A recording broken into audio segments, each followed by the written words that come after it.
A lot of people find it really difficult to move or challenging, I guess for a lot of different reasons. But what scared me the very first time that I was going to be moving to Atlanta with you was like letting go of all my possessions. So it's like that attachment to everything that you have. Yeah. You start looking at everything like, it took me so long to get these things that are mine. And well, for me, it was because I was going to get rid of everything so that it would be easier to move. I would make a little bit extra money, and then we can just kind of start over. Like, I'm super low maintenance, so it makes it easier for me. But if there's, at the time, I was still very attached to all my things. Yeah. So I think that's why it's kind of hard for a lot of people to be like, well, it's so easy for you guys, but I don't want to leave my home. I don't want to leave everything that I've built. That's right. One of the details I forgot in the Atlanta moving story was that the fact that I had no possessions when I was moving. So that was cool. I just had my laptop and like a keyboard and some clothes. That was pretty much it. Yeah. And I had a whole apartment full of, 1-bedroom apartment, me and Tucker, and all kinds of things. And that was one of the big, I was like, am I going to leave everything for this dude? Like, yeah, exactly. See, when you're thinking of moving, it's the whole thing. It's the whole thing. Everything. And you're more spontaneous about it, where you're just like, okay, well, I'm going to get in my car and go on this date that I picked out. And I was like, okay, well, I have to make sure I have a job, and it needs to be, a month before I'm going to leave. It needs to be like locked in, and I need to have my road map on the way, like what hotel am I going to stay at? Yeah. But it's interesting because even though I did all that, I got my job ready. I had my plan. Like I booked the hotel that I was going to stay at in the middle of the trip.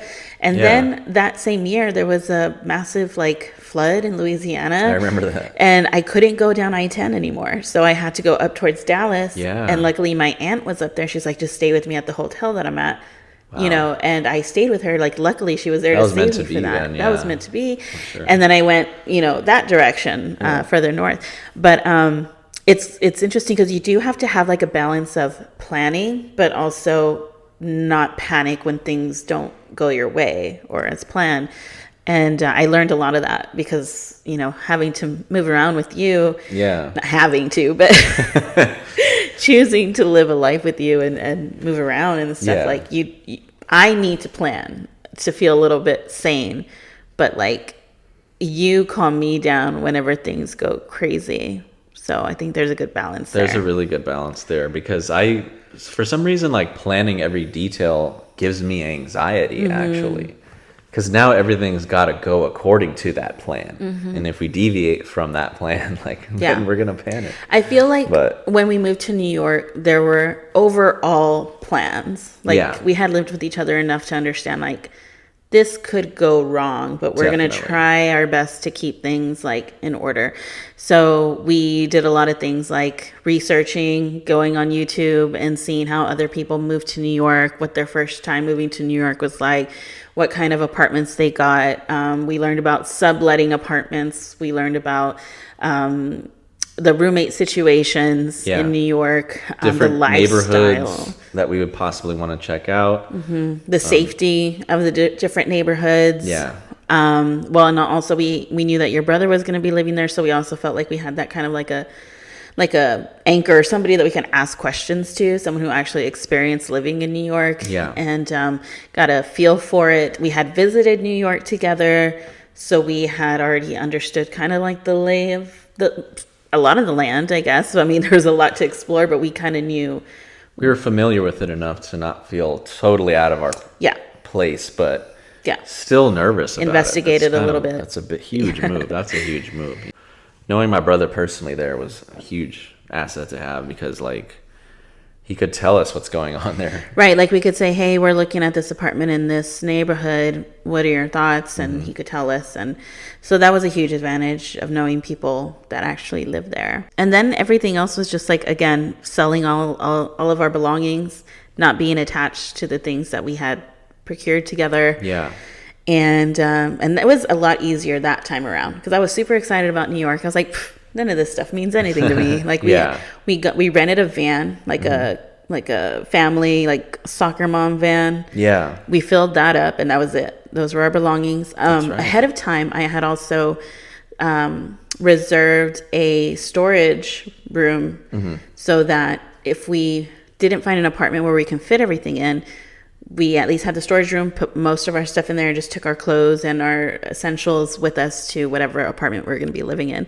So then we would just go to like the storage room every couple of weeks to like get whatever we needed if we forgot something, or if the weather changed and we needed jackets now, then we can switch out our wardrobe. So yeah, that's something I wouldn't have done if I would have just moved by myself up there. But that's a really smart plan, and like it saves you a lot of space and time. $80 to $100 for a small storage room that just, you know, holds a few boxes. So it's when you're just splitting rent with like a roommate and stuff, you have a little bit extra money to put everything in storage. So, you know, you just have to play with your budget a little bit and your quality of living that you're used to. Like, you can't be too attached to like having your own space. Like, you have to have more of a sense of a community and like living with other people and having respect for people's space. Absolutely. Yeah. You got to just be able to get along with different types of people. Yeah.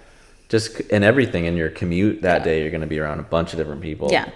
You know, your own roommate, you're going to have a roommate probably. More than likely you're going to have a roommate if you're going to move to New York, unless you have money that you are willing to like just spend all on your roof. Like, we decided that we're like, you know what, we're going to live humble and just trying to save as much money as possible and live with a roommate. That was just our decision. New York does humble you, like just off the top. You know what I mean? Like there was no option to not live humble. But also when you're living there, when we were living there for that year, we were not really like focused on being home. Yeah. That was just like, we're going to sleep there, but we're going to be out and about and exploring. Mm-hmm. So that wasn't like, we need the best apartment ever. Definitely not. No, we didn't care about that.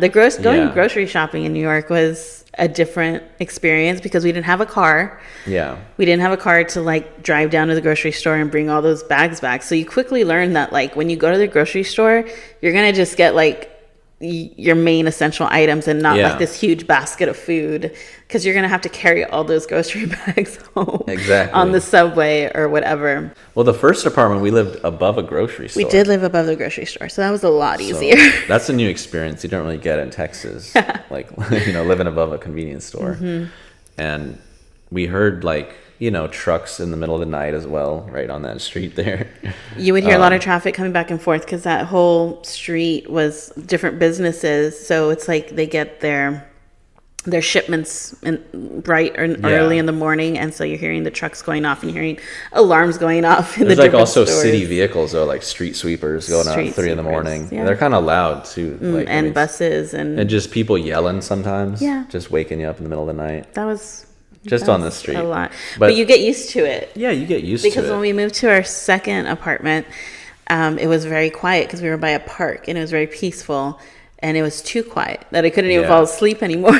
That's right. That's right. So it's that an was interesting trade-off, and it's every neighborhood has its own little character, and that's what you learn too. I love it. And I miss it. We miss it, and we're probably gonna move. Yeah, the goal is to move back, but with a little bit more planning and different decisions to be made. So we have about a year to get it all situated. It's a totally new like era now. Yeah. In this move.